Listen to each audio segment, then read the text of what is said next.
Number 28, the graph of f of x equals x to the fourth plus x cubed minus 7x squared minus x plus 6 is shown below. Use the graph to factor f of x. All right, so let's take a look at our graph and let's see where this graph crosses the x-axis. So we can see here that the graph crosses at -3. We can see it crosses here at -1. We can see it crosses at +1. And lastly, it crosses at +2.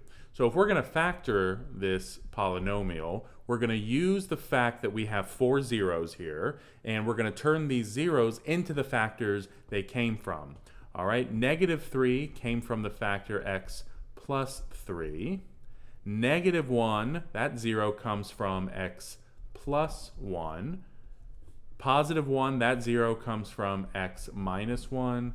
And lastly, +2 comes from x minus 2.